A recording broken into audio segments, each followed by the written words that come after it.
Welcome back to Pantheon Talks. My name is Poseidon, and in today's video we will discuss 5 writing methods that will help us to develop our plot and enhance the reader experience.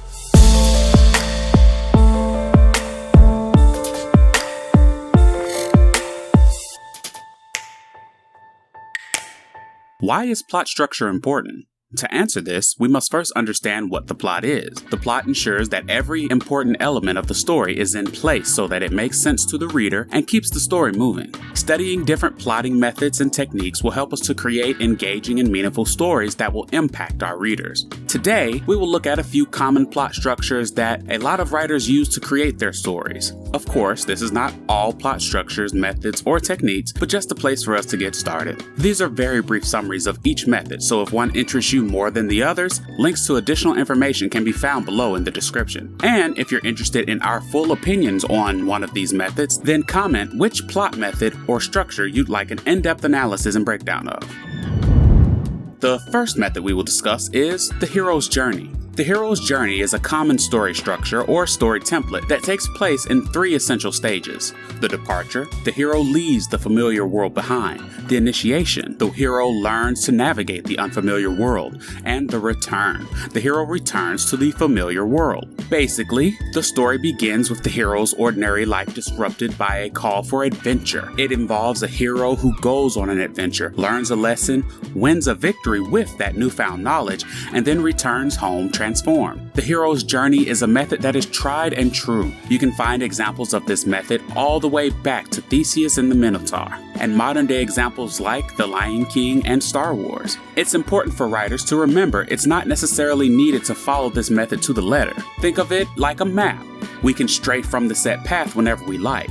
But when you're struggling to find out what should happen next, it can act as a guide to suggest the next milestone. Here are a few tips when using the hero's journey. Know what your call to adventure is, and remember this will push the hero out of their comfort zone. Understand who the mentor is in the story. Make sure the reward is worth the journey.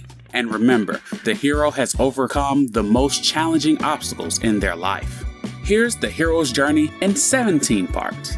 The call to adventure, the refusal of the call, the supernatural aid, crossing the threshold, belly of the whale, the road of trials, the meeting with the goddess, woman as temptress, atonement with the father, apotheosis, the ultimate boon, refusal of the return, the magic flight, rescue from without, the crossing of the return threshold, master of the 2 worlds, and freedom to live.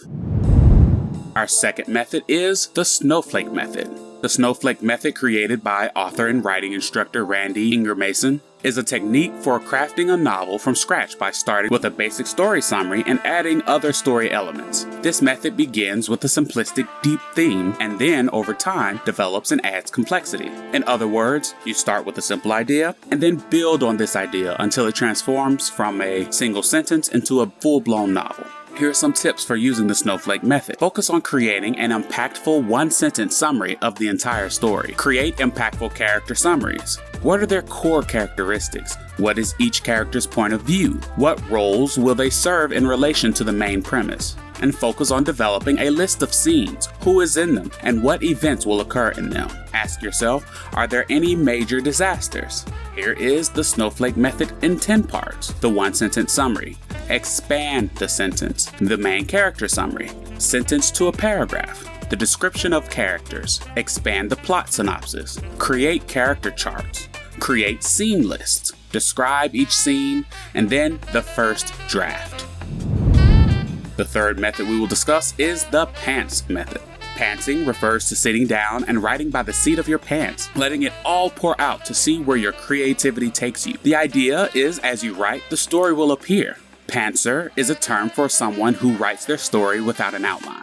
This doesn't mean that a pantser won't have an idea of where their story is going. They might even have some bullet notes on the plot. There's not any hard criteria to being a pantser. It just means that in general, they prefer to go into the first draft of their book without a clear map. From my understanding, the idea behind this method is the more you know about what you're writing beforehand, the less you'll want to write it. Therefore, it's a very free-flowing style of writing, building ideas as you go. Here are some tips for pantsing your story. Have an idea in mind for your story. Draft as quickly as you can, stick to a writing routine, and lower your first draft expectations. Here are examples of some amazing writers who pants their stories: Stephen King, George R.R. Martin, and Neil Gaiman. Number 4 is 3-act structure.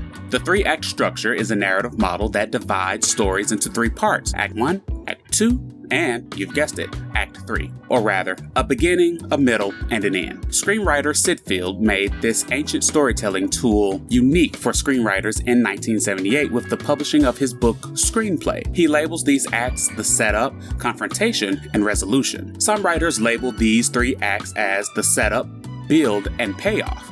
Both are correct, but the basic point of each of these acts is that they have their own set of guidelines to develop, build, and resolve a story. Act 1 sets up the world, characters, and the characters' goals, as well as the conflicts or obstacles that are preventing them from achieving their goal. Act 2 raises the stakes for the character to achieve the goal, escalating the conflict. And Act 3 resolves the conflict, with either an achievement of that goal or a failure. Remember, when using the 3-act structure, one of the most important takeaways is understanding that one event must lead to another and then to another. The beginning, middle, and an end isn't a formula. It brings cohesion to otherwise random events. Read Blake Snyder's Save the Cat. The breakdown of the 3-act structure: Act 1, setup; Act 2, confrontation; and Act 3, resolution. Number 5, in medias res. The in medias res meaning is Latin and literally translates to in the middle of things or in the midst of things. In medias res storytelling is when we begin the story in the heat of the action before starting over at the beginning to explain how our characters got there. By dropping our audience right into the most exciting part of your story, they'll be gripped from the beginning and will stay engaged to find out what's happening. We don't want to give away too much of the action straight away. Try hinting at something bizarre or unexpected, something that needs more explanation. Give the audience just enough information to keep them hooked as we go back and set the scene of the story. This method of writing is good for grabbing attention from the start, keeping an audience craving resolution, and for focusing attention on a pivotal moment in our story. Here are a few tips when using in medias res. Take time to plan out the beginning. Create a timeline and focus on setting up mystery and building intrigue, not answering everything. Here are 6 steps to creating a powerful in medias res. Choose a pivotal, emotional scene. Plan how you will reveal backstory preceding your story's beginning. Make the opening event or action crucial to your plot. Make readers want to know how events built to this point. Check that you aren't info-dumping. And write an intriguing opening line. These 5 plot outlines, techniques, methods, and structures can help us to understand our own stories better, and therefore by applying them effectively, we can elevate the stories we're telling. Now, I want to hear from you. What plot structures or methods do you use to create your stories? And what tips do you have for creating a story? And if you're a pantser, please explain your madness. I must know. Alright, that's all from me today. If you enjoyed this video, please leave it a like and consider subscribing for more videos on the writing process. A huge thank you and shout out to our patrons. If you like the work we do and would like to support us while getting some extra content, head over and check out our Patreon. I'll catch you in our next video.